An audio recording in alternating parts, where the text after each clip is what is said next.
Hello, my name's Dave Emory. In the next two half-hour segments, we're going to be exploring some possible biological warfare connections to the Persian Gulf War syndrome. Now, of course, Gulf War syndrome is a term that has been applied to a number of ailments that appear to be afflicting veterans of the Persian Gulf War. It also, of course, has been very much a topic of heated debate between those veterans and their supporters and American officialdom, which to a large extent has either denied that the problem exists or has tended to downplay the nature of the problem.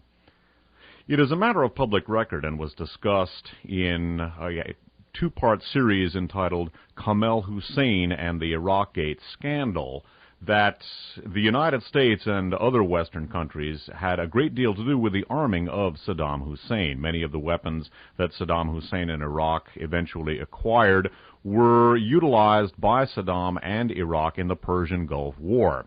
There are indications that some of this weaponry may have entailed biological warfare components, and there are some indications that some of these biological weapons may have affected our troops in the Persian Gulf War, either by being fired as munitions or perhaps as accidental contaminants following the destruction of some of the biological and chemical warfare bases. Official studies have indicated that in the United States have indicated that the Persian Gulf syndrome either doesn't exist or is psychosomatic, and the unwillingness or reluctance on the part of officialdom to recognize Gulf War syndrome has been a source of heated debate in the United States. One of those studies that downplayed the nature of Gulf War syndrome or the extent of Gulf War syndrome was a 1994 Pentagon study that dismissed links between chemical and biological weapons and the various illnesses that have afflicted Persian Gulf War veterans. It now appears that a renowned geneticist who was involved with this particular study also was very closely connected to a firm which may very well have shipped biological warfare weapons or components to Saddam Hussein. Reading now from the San Francisco Chronicle of Wednesday, November 27th of 1996, this is a Newsday story by Patrick J. Sloyan, S-L-O-Y-A-N. I'm not sure about the pronunciation of this writer's name. This is a story that is datelined Washington and headlined, Gulf Syndrome Scientist Linked to Anthrax Firm. It reads in part as follows. A Nobel laureate who headed a 1994 Pentagon study that dismissed links between chemical and biological weapons and Persian Gulf War illnesses was also a director of a U.S. company that had earlier exported anthrax and other lethal materials to Iraq before the 1991 conflict, according to federal records. Renowned geneticist Joshua Lederberg, L-E-D-E-R-B-E-R-G of New York, served as chairman of the Defense Science Board Task Force on Persian Gulf War health effects. At the time of the 1994 study, Lederberg was also one of 10 directors on the board of American Type Culture Collection, or ATCC. Newsday has found that the nonprofit Rockville, Maryland company made 70 government-approved shipments of anthrax and other disease-causing pathogens to Iraqi, turning to an inside page, scientists between 1985 and 1989, according to congressional records. Lederberg became a director, an unpaid position, in 1990, a year after the shipments were halted by the Bush administration. Lederberg resigned from ATCC last year. During and after the 1991 Gulf War, U.S. intelligence became convinced that ATCC shipments, along with supplies from other countries, had been used by Iraqi President Saddam Hussein's scientists for an expanded biological weapons program, according to U.S. officials.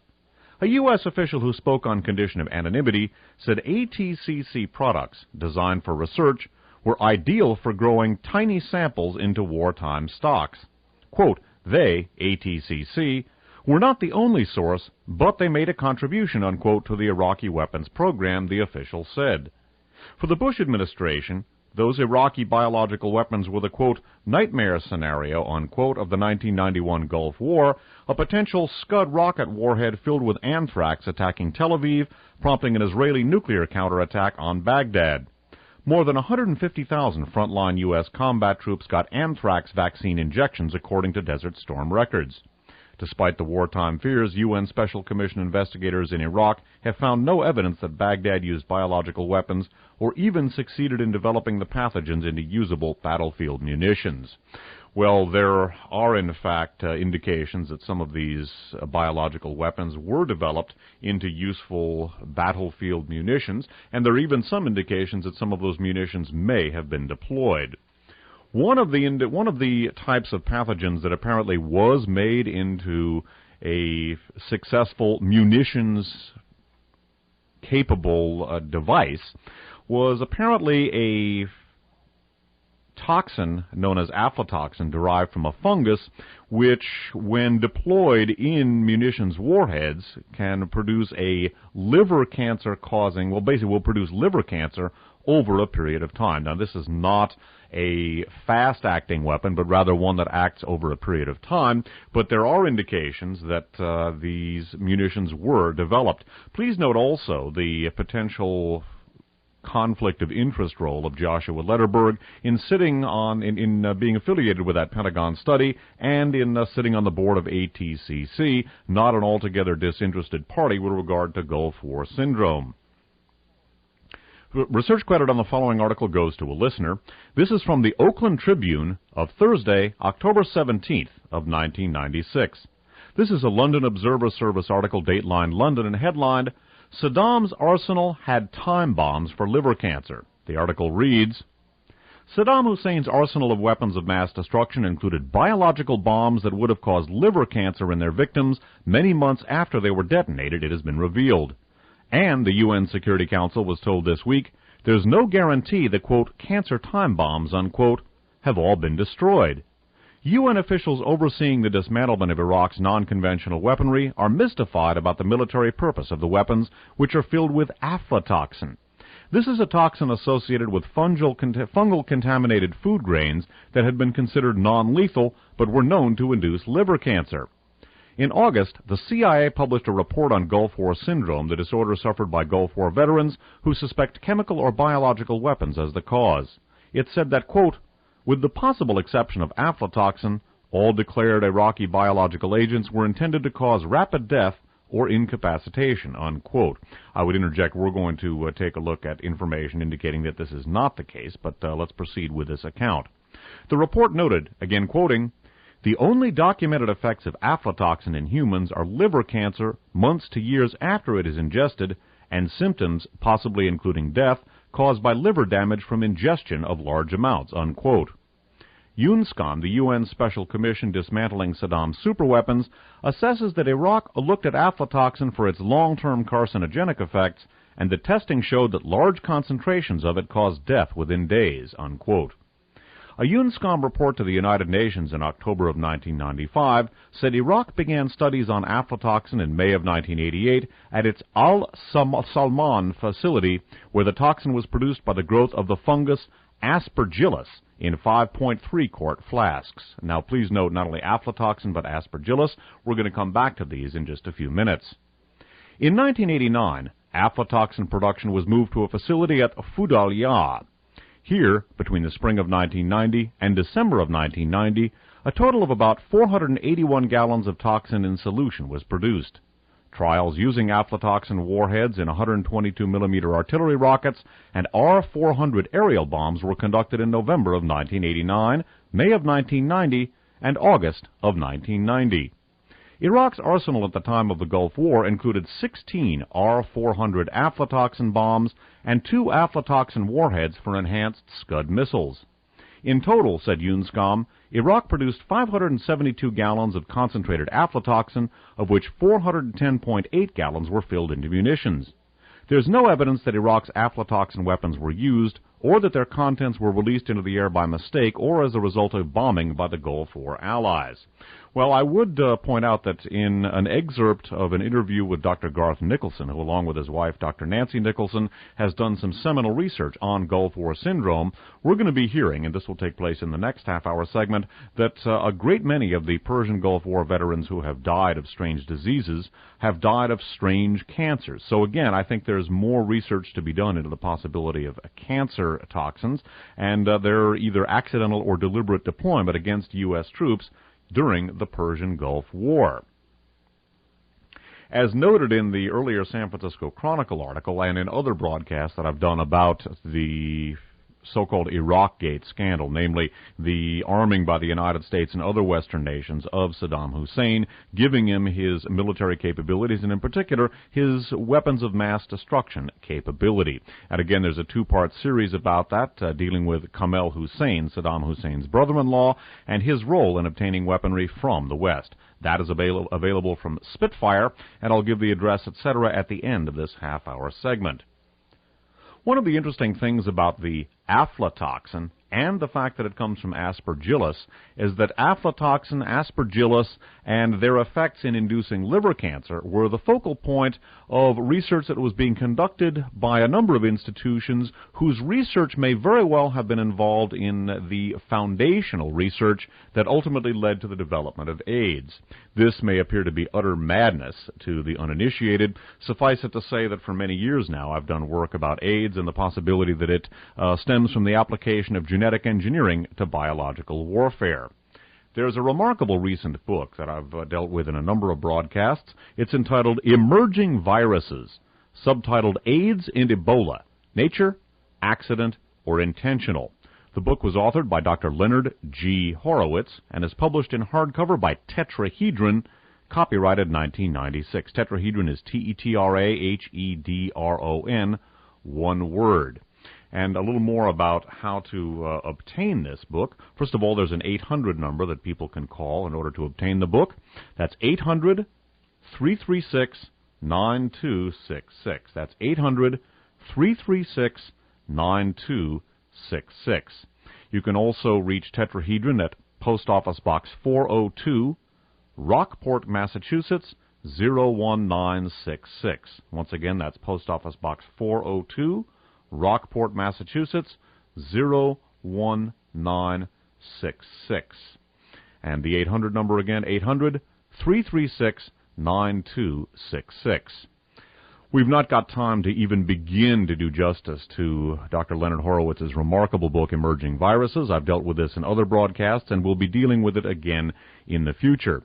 Suffice it to say that Dr. Horowitz has developed some very compelling information that a number of civilian, or at least ostensibly civilian, institutions may very well have contributed to the research that ultimately led to the development of AIDS. Again, we have not got time due to the limitations of tape here and the broadcast format to even begin to do justice to the research that Dr. Horowitz has done. Suffice it to say that among the institutions who figure in the background of the research that may very well have led to the deliberate development of AIDS concerns not only the National Cancer Institute, and in particular its molecular oncology laboratory at Frederick, Maryland, which essentially comprises Fort Detrick, the Army's top chemical and biological warfare research center, for the most part turned over to ostensibly civilian purposes in the early 1970s for the, quote, war on cancer, unquote.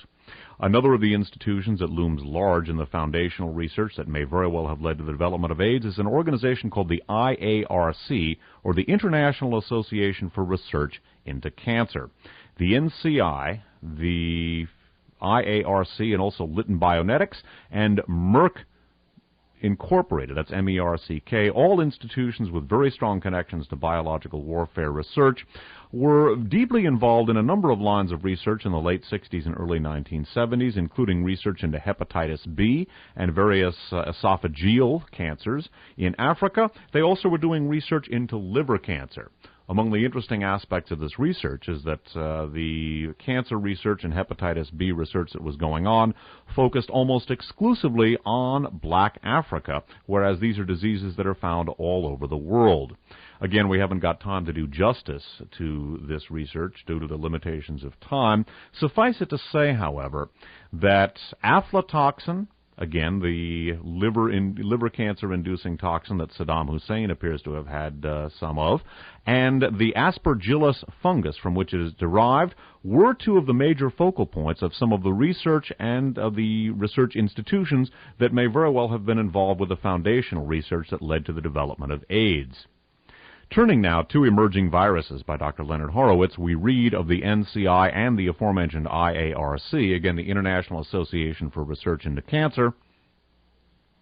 The NCI reported that IARC was established in 1965 under the auspices of the World Health Organization. Initially sponsored by the 5 most active NATO countries, the Federal Republic of Germany, France, Italy, the United Kingdom, and the United States, and based in Lyon, France, IARC began work with a budget of $750,000 per year. The budget for 1973 was $3.5 million, as 10 other countries joined the organization, including the Soviet Union. Indeed, when attention began to focus on the apparent link between virus infections and cancers, IARC focused its research efforts principally on Africa. The reasons for this are also suspicious. Despite the existence of cancers in most parts of the world, IARC targeted esophageal cancer and liver cancer, both in black African populations. And skipping down, bear in mind again the liver cancer, the aflatoxin and aspergillus connections to the Saddam Hussein liver cancer biological warfare capability. Skipping down, we read from Emerging Viruses, liver cancer was second on the list of IARC priorities. To determine the relationship between aflatoxin, a toxic chemical produced by the fungus Aspergillus flavus, and liver cancer, IARC studied individuals in Kenya and elsewhere in Africa. The problem, and in quoting from the study, the problem has been further compounded by recent work on hepatitis virus and liver cancer. Serologic studies show that hepatitis B antigen, or HBAG, is associated with up to 50% of liver cancers in Africa and Asia. And then in parenthesis, Dr. Horowitz puts 2 areas of the world wherein AIDS prevalence rates are highest, being found in about 6% of controls. Much lower frequencies were obtained in North America and in Europe. While much remains to be discovered about hepatitis B antigen, there now exist 2 putative etiologic agents, one chemical and the other viral. Intensive study is needed to show whether they are both in fact responsible for liver cancer, and if so, whether they operate independently or together. A survey of 5,000 individuals has been carried out over 2 years in West Africa to determine the natural history of hepatitis B antigen. And the passage continues. Len Horowitz adds, besides IARC's interest in hepatitis B, and he goes on to add, even more important perhaps are the seroepidemiologic studies being carried out with the support of the U.S. National Cancer Institute, Bethesda, Maryland, and the East African Virus Research Institute in Tebe, Uganda. The agency has been studying nasopharyngeal carcinoma in Asia and Burkitt's lymphoma in Africa, neoplasms associated serologically with a herpes virus, a C-type RNA virus. As Len Horowitz goes to point out in elsewhere in his book and throughout his book, the research that I've been touching on and other related programs appears to have led to the development of AIDS. And Len Horowitz makes an excellent case that AIDS first appeared in the American population as a result of the Merck Incorporated developed experimental hepatitis B vaccine.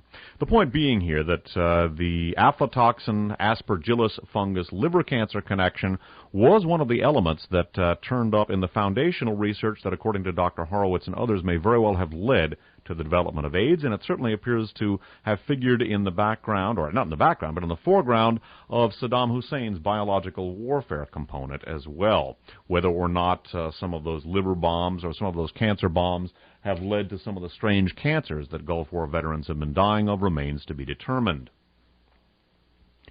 One of the seminal pieces of work into a possible biological warfare connection to Persian Gulf War syndrome has been done by the aforementioned Dr. Garth Nicholson and his wife, Dr. Nancy Nicholson. There are indications now that some elements within Washington may be beginning to take a look at their work and to assess it with a degree of objectivity. Reading now from the San Jose Mercury News of Friday, December 27th of 1996, the following is an AP story datelined Breakthrough on Gulf War Syndrome, subtitled, The Army Agrees to Probe a State Biochemist's Claim of a Successful Treatment. Again, this is an AP story datelined Washington. Army scientists have agreed to investigate a California researcher's claim that he has found a possible bacterial explanation for some illnesses suffered by Persian Gulf War veterans. Army Major General Leslie Berger, B-U-R-G-E-R, commander of Walter Reed Army Medical Center, will bring together federal and independent scientists next month to determine how to probe biochemist Garth Nicholson's research into mycoplasma, M-Y-C-O-P-L-A-S-M-A, which are microorganisms known to cause disease sometimes. Nicholson says he found a genetically altered version of mycoplasma in the blood of half of the several hundred sick veterans he has tested. He says antibiotics have successfully treated some of them. At a meeting Monday, infectious disease experts agreed that investigating Nicholson's work, quote, is not an unreasonable approach, unquote, Walter Reed spokesman Ben Smith said Thursday. But Pentagon spokeswoman Donna Boltz, B-O-L-T-Z, cautioned that the government has not agreed to fund actual medical research into mycoplasma and veterans. Skipping down, Nicholson, director of the nonprofit Institute for Molecular Medicine in Irvine, California, contends the mycoplasma was genetically altered deliberately as a biological weapon. The Pentagon had refused to collaborate with Nicholson, prompting Representative Norm Dix, Democrat of Washington, to arrange Monday's meeting. Quote, we owe it to the people who are still ill to look at this more thoroughly, unquote, Dix said. What we're going to do now is to begin listening to an interview with Dr. Garth Nicholson. This was conducted on October 20th, 1996, and was part of a radio broadcast symposium about genetic engineering and biological warfare. The other participants in this broadcast were Dr. Alan Cantwell, the author of AIDS and the Doctors of Death, among other titles, the aforementioned Dr. Leonard Horowitz, the author of Emerging Viruses, AIDS and Ebola, Nature, Accident, or Intentional, Ed Haslam, the author of Mary, Fairy, and the Monkey Virus, softcover Wordsworth Press, copyright 1995, and, of course, Dr. Garth Nicholson. We're now going to join this interview in progress.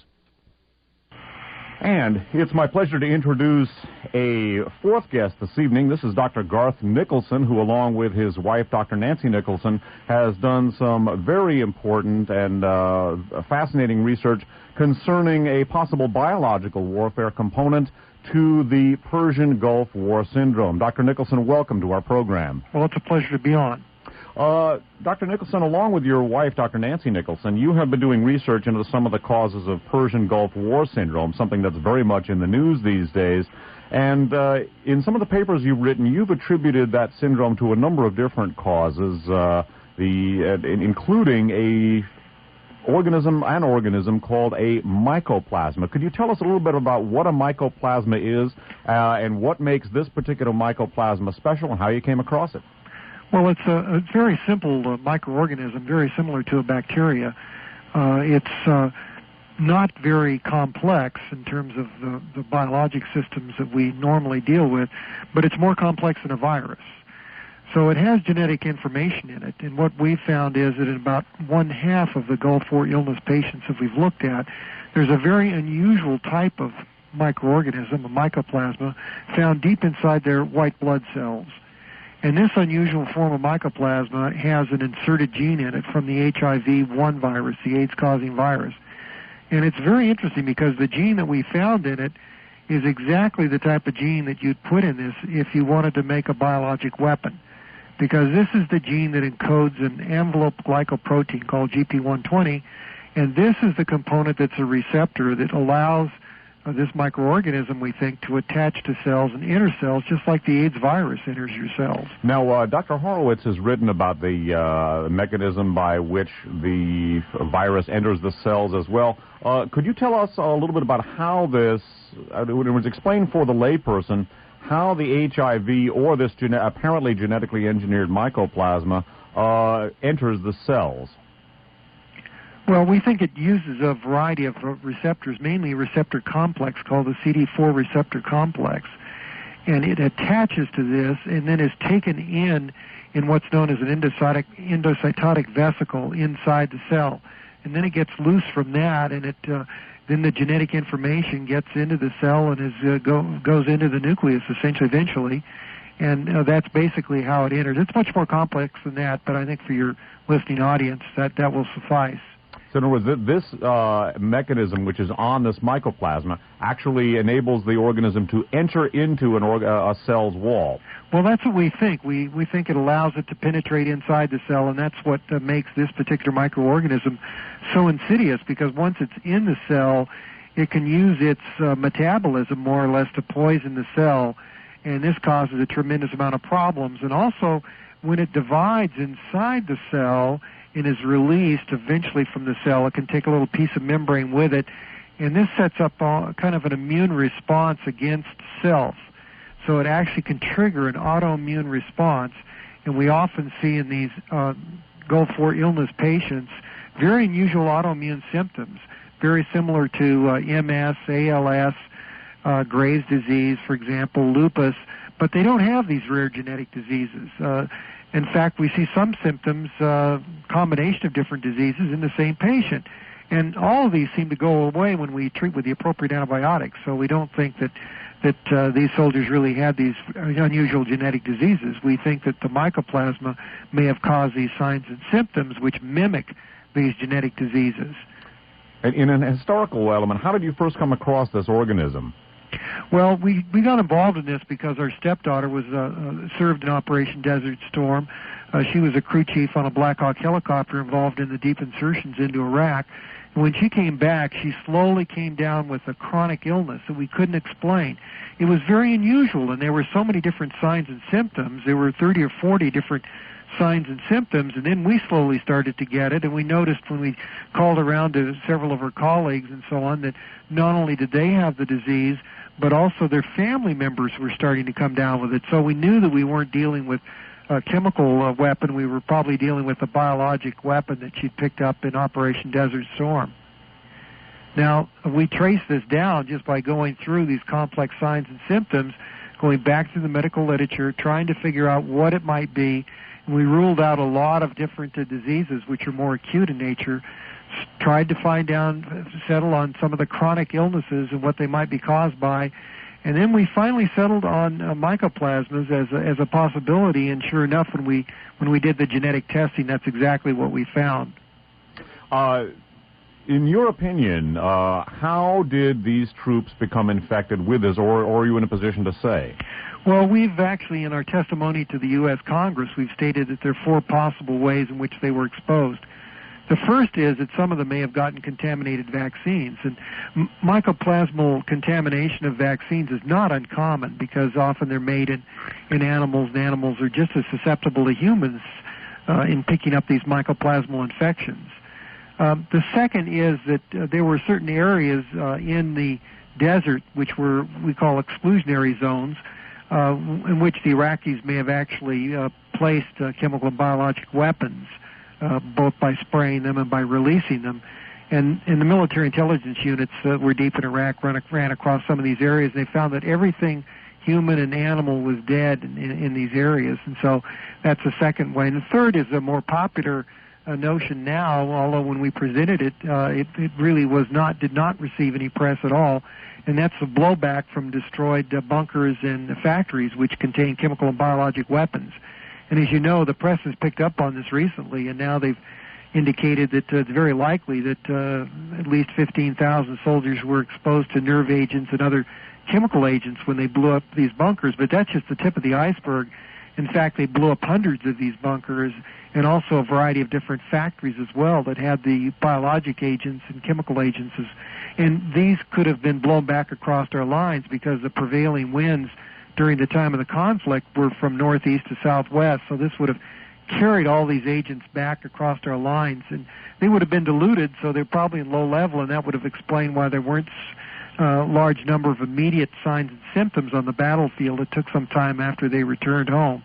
And then finally, the Scud missiles that rained down on Saudi Arabia and elsewhere, western Kuwait, for example, these often were manned, or they were tipped with skyburst warheads. So instead of using the high explosive warheads, some of the warheads were low yield warheads that blew up at 2,000 to 5,000 feet in the air, and they had dispersing capabilities. So they dispersed kind of a mist all over the battlefield, and this was described by a number of units, particularly reserve units behind the lines. And those units that were under Scud attack, they have very high casualties now. So there's not a uniform degree of casualties among the various units. It was very deployment dependent. And some of the units that were hardest hit were way behind the lines that were under Scud attack. So we think that may have played a very important role as well. That concludes this half-hour segment. We've been listening to a portion of an interview with Dr. Garth Nicholson, recorded as part of a radio symposium on October 20th, 1996. This interview will be continued in our next segment. My name's Dave Emory. Thanks for listening. Hello, my name's Dave Emory, and in this half-hour segment, we're going to continue with our analysis of a possible biological warfare component to Persian Gulf War syndrome. In our previous segment, we listened to a portion of an interview with Dr. Garth Nicholson, who, along with his wife, Dr. Nancy Nicholson, has done some seminal research on the apparent role of a genetically engineered microorganism known as a mycoplasma in Persian Gulf War syndrome. Some people at Walter Reed Army Hospital in Washington have now expressed an interest in following up on Dr. Nicholson's research, which indicates that this mycoplasma, not only a mycoplasma, but a genetically engineered mycoplasma with a gene from HIV spliced into it, may very well account for a significant portion of the Persian Gulf War syndrome sufferers. This radio symposium, in which Dr. Nicholson is interviewed, was broadcast on October 20th, 1996, on my home base station, KFJC-FM. In addition to Dr. Nicholson, the symposium featured Dr. Alan Cantwell, the author of, among other titles, AIDS and the Doctors of Death, Dr. Leonard Horowitz, the author of Emerging Viruses, AIDS and Ebola, Nature, Accident, or Intentional, and Ed Haslam, the author of Mary, Fairy, and the Monkey Virus.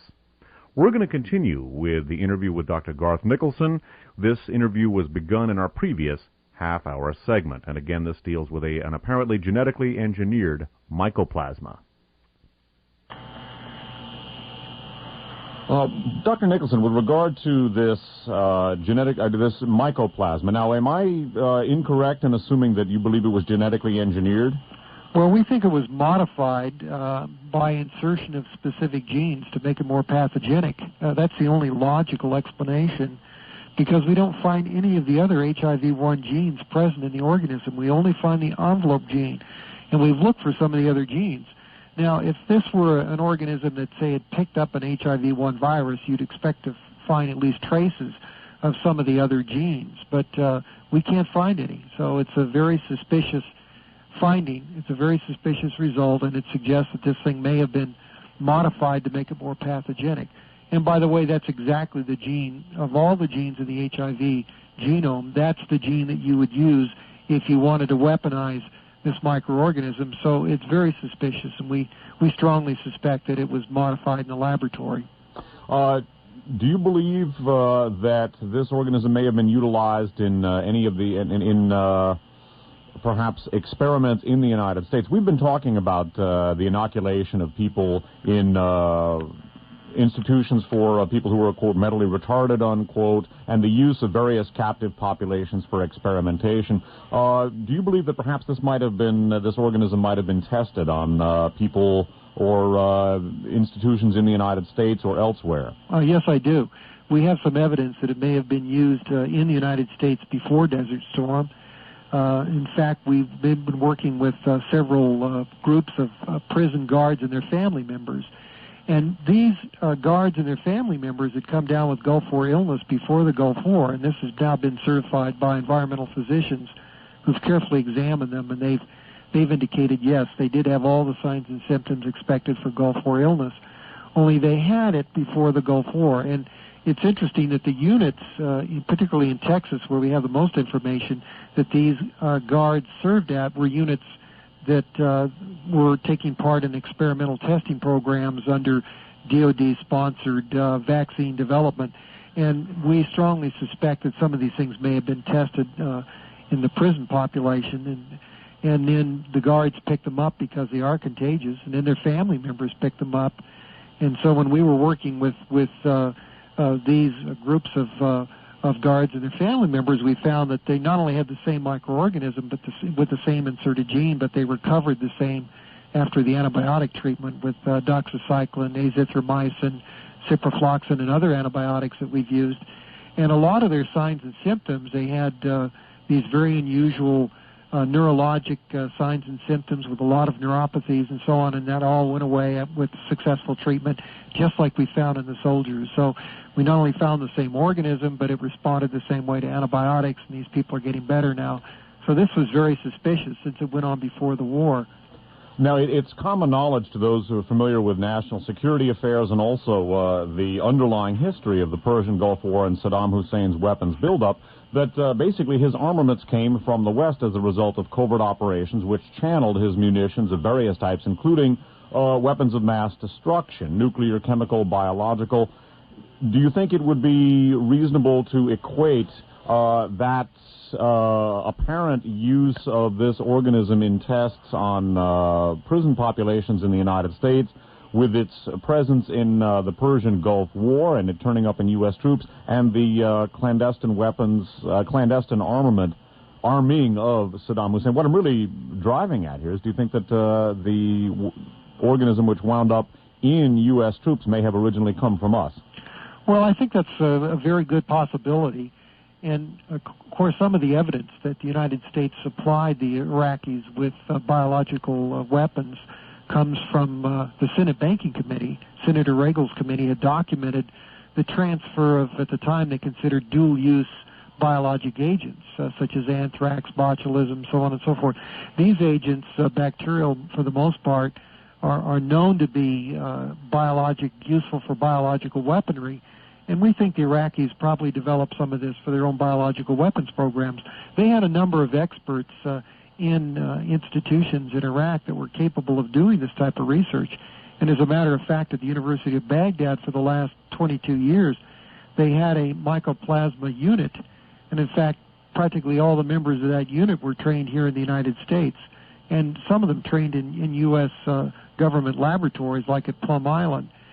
And these researchers had built this very large Mycoplasma unit, and I find it hard to believe that Saddam Hussein would have this large unit in Baghdad unless it had some other purpose. And I think that purpose may have been biological warfare development. By the way, I want to invite the other participants in our program to comment and to interject as they see fit.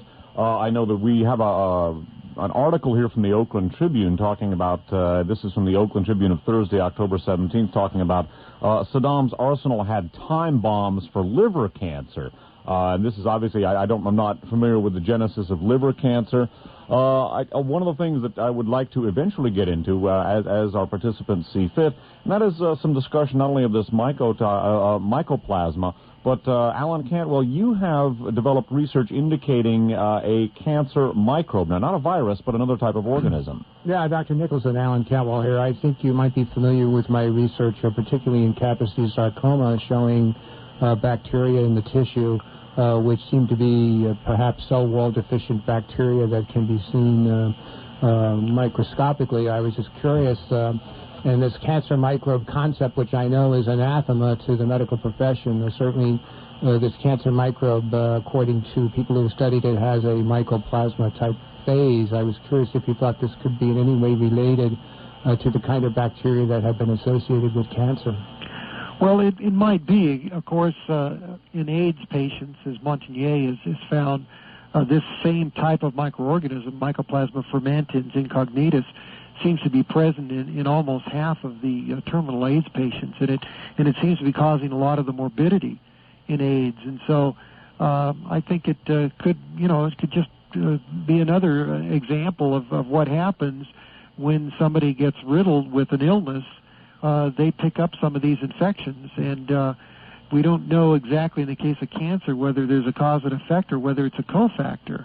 I don't know that we know at this time, but I think it certainly can cause a lot of damage. It's known to be a co-carcinogen. There were some experiments published in the Proceedings of the National Academy of Science last year that the very same organism that I've been talking about can be put in with human cells and culture, and it can act as a very potent co-carcinogen. So it certainly is a very suspicious organism, and it can certainly cause a lot of damage. I have a burning question as far as the epidemiology of this disease and trying to determine whether it's something that Saddam Hussein did or something that we have done through vaccines. And that, of course, is, does this disease exist in the Iraqis or in the Saudis? Certainly, if something blew up and it contaminated the area, you would think that people living there would have this disease too. Is there any evidence that they do have this disease? We had a visitor who was actually a relative of Saddam Hussein. He was a military attaché in Washington who came down and visited us when we were still in Houston. And he was a very high officer in the Iraqi army, and he flat out told us that there were 300,000 dead and over 1 million people sick from the release of chemical and biological weapons in southern Iraq.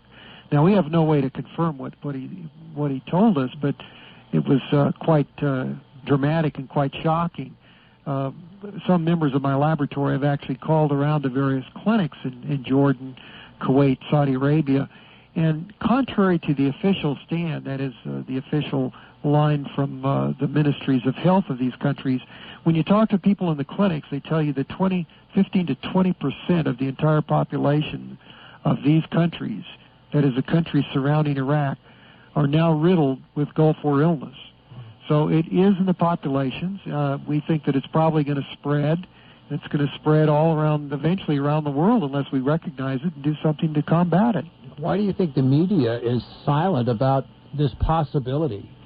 Well, for one thing, there's kind of been a media blackout on this, and people have told us that there was actually a federal gag order on biological weapons in Desert Storm. I really don't know that. I don't really have any way to confirm that.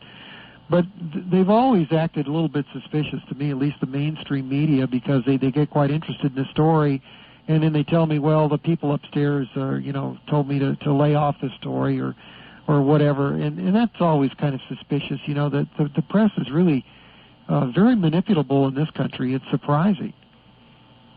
I had a question, Dr. Nicholson. Throughout the course of the discussion this evening, we've been talking about contaminated vaccines, either accidental and or deliberate, and their role in developing, and if the panel would inform me of the pronunciation, man-made or accidental man-made disease, iatrogenic. Iatrogenic, okay. And the possibility of iatrogenic diseases or deliberately diseases that were deliberately inoculated into people via vaccines. The soldiers who served in the Persian Gulf had a tremendous number of vaccinations administered to them. Do you feel there could be any possible connection? Well, there is a possible connection. That's why I mentioned it. And there's some very suspicious things that happened during the Gulf conflict. One of the suspicious things that happened was the fact that most of the soldiers' shot records had disappeared. And this is the first conflict in recent history, where, an individual's shot records did not go with the soldier. In other words, in past conflicts, each soldier was required to carry a shot record in which all his vaccinations were entered into the shot record. And that was not true during Desert Storm.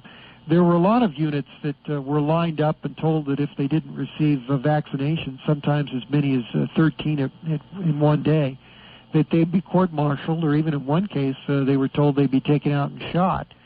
And so that is shot not with a hypodermic needle, but shot with an M16. Right.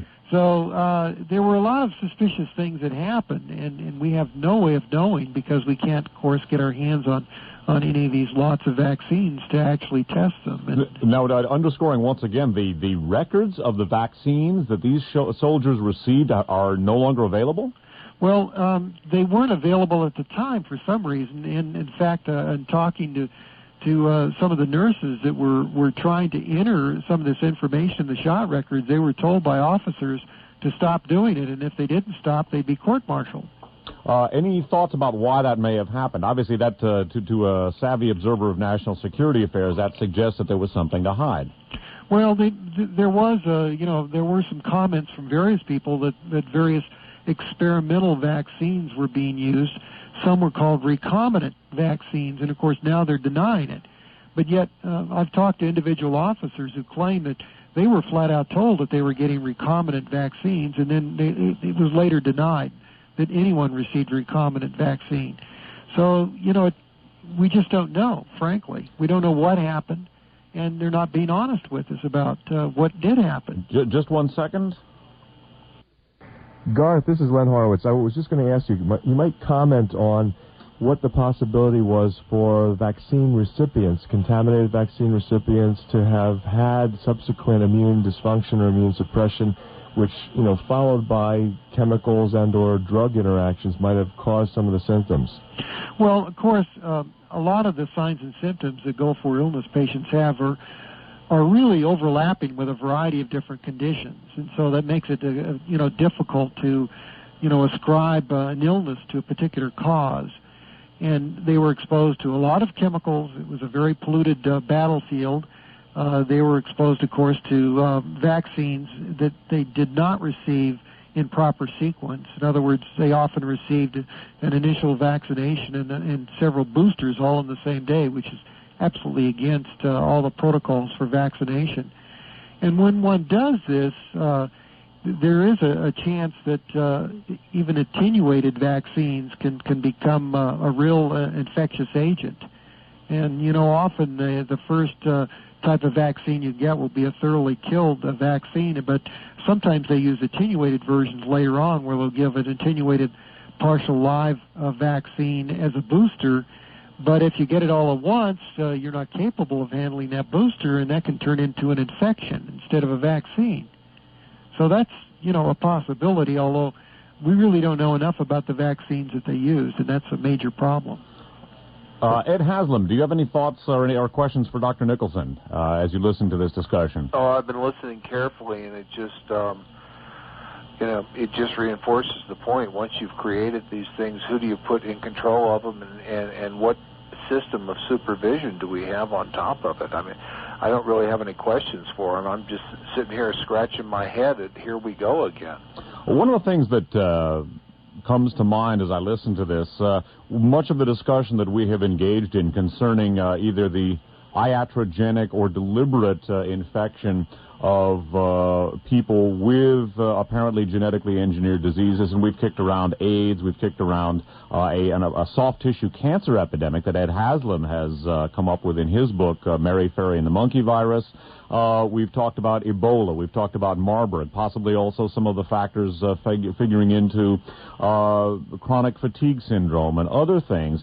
One of the things that we focused on, though, concerns the experimental, it concerns using these vaccines, trial vaccines, and experimenting on what might be termed out groups of people who are considered alien from mainstream America or with disfavor by the conservative establishment.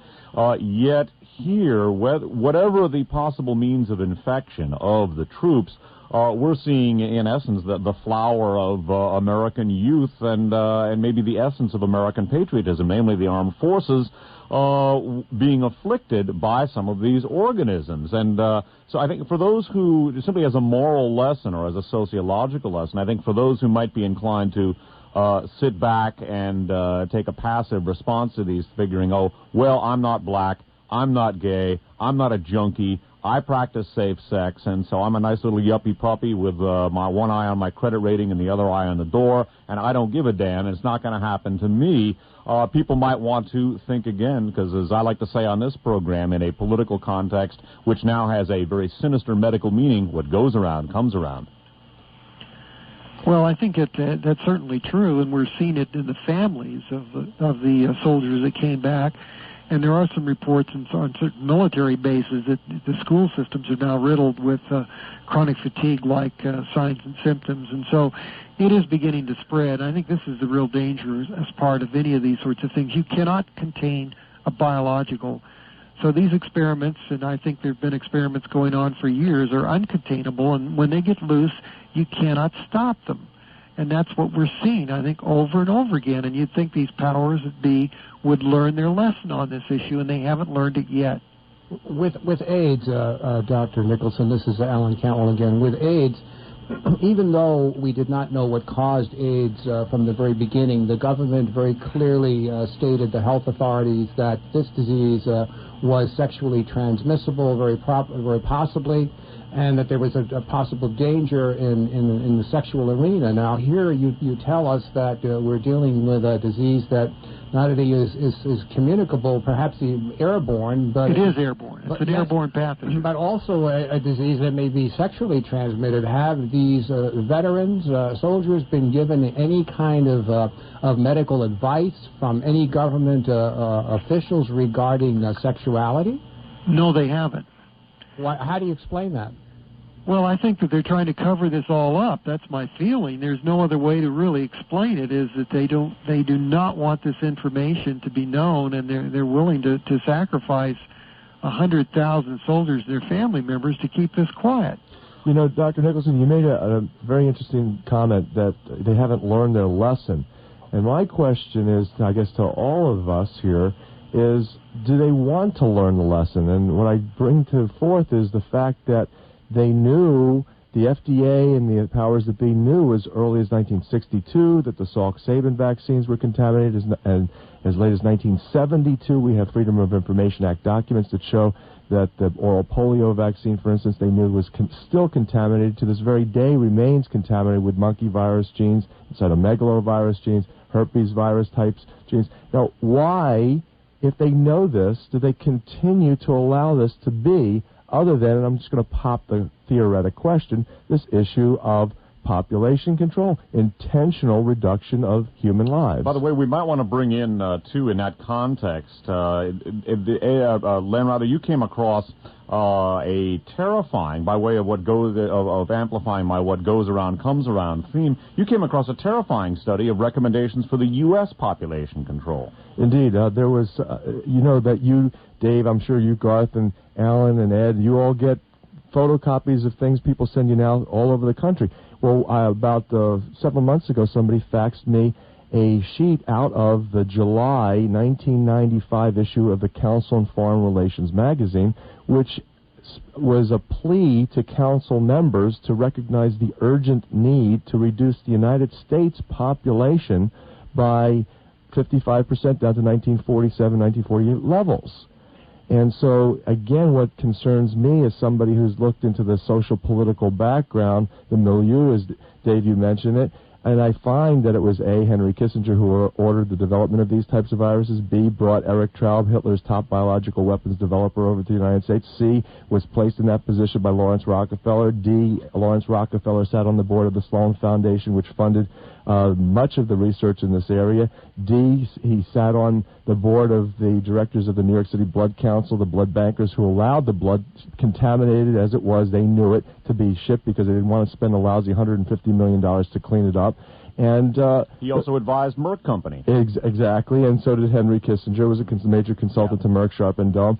And, you know, I look at this information, and was the Rockefeller Foundation and the Sloan Foundation were intimately involved in funding the Population Control Council of the City of New York, and all the population control people. They were also investing in the Norplant studies, and, you know, again, that goes back to what Hazelton, the Dow Chemical Company president, had said, you know, we're really interested in protecting the ability of the United States corporate America to continue to investigate these types of experiments on human lives without feeling the need to be under risk of plaintiffs' injuries.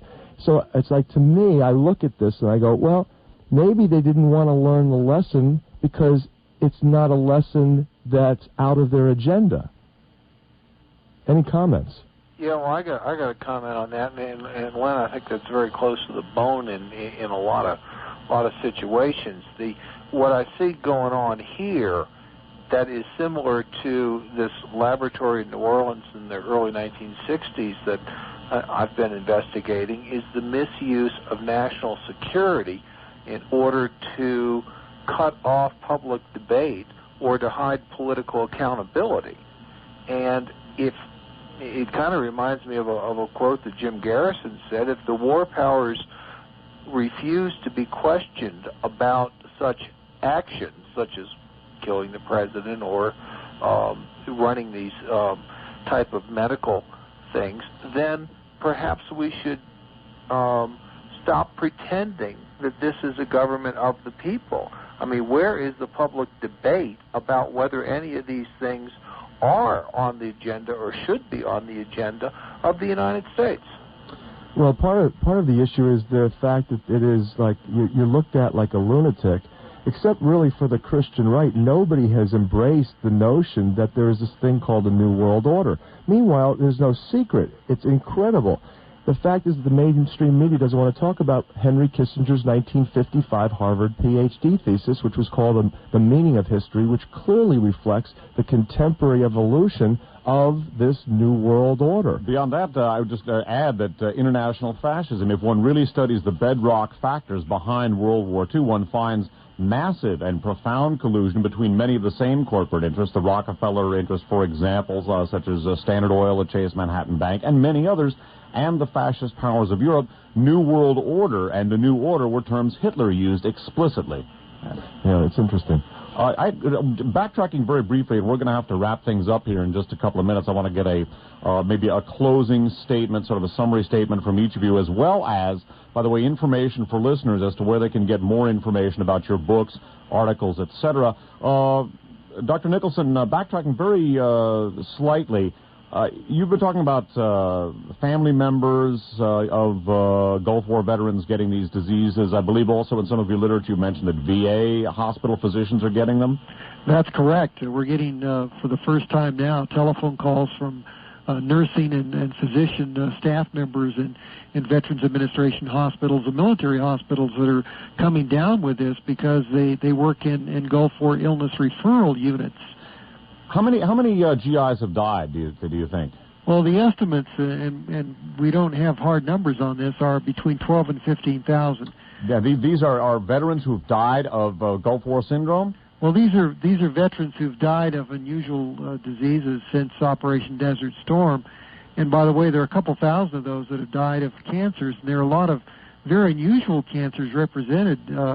Spinal cord cancers, brain tumors and stuff, and remember this is an age group under 25, and you don't expect to see those types of cancers at such high frequency. There were, only 200-300 GIs actually killed in combat? 148 according to official records, but that's only the tip of the iceberg. There were some immediate casualties that weren't reported, and we found that out from Graves registry units, and these immediate casualties are probably due to nerve agents or anthrax or something of that type, which had much more acute signs and symptoms.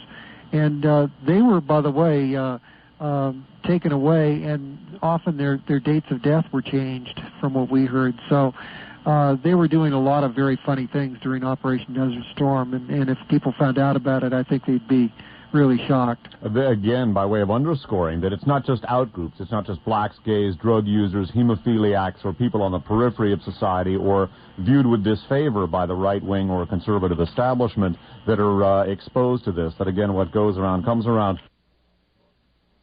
And that concludes the interview with Dr. Garth Nicholson, who, along with his wife, Dr. Nancy Nicholson, has done some seminal work on the genetically engineered mycoplasma that appears to figure in much of Persian Gulf War syndrome.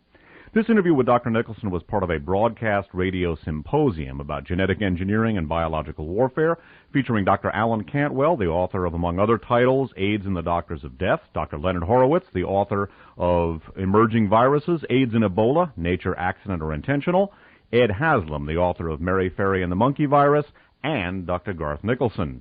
This entire interview, as well as the other half-hour segments that I've produced, the various interviews I've been producing for the last couple of years, and now all of the archive shows as well, all of these are available from a tape duplication service called Spitfire. That's one word, S-P-I-T-F-I-R-E. You can reach them at Post Office Box 1179, P.O. Box 1179. That's in Ben Lomond, California, capital B-E-N, capital L-O-M-O-N-D, zip code 95005. Once again, The archive shows, the weekly One Step Beyond shows, the half-hour segments I've been producing for the last year and a half or so, and the various interviews that I've produced, including the October 20th, 1996 Symposium on Genetic Engineering and Biological Warfare, are available from Spitfire, P.O. Box 1179, Ben Lomond, California, 95005. Their email address is alcalame at ix.netcom.com. alcalame at ix.netcom.com. That concludes this segment. My name's Dave Emory.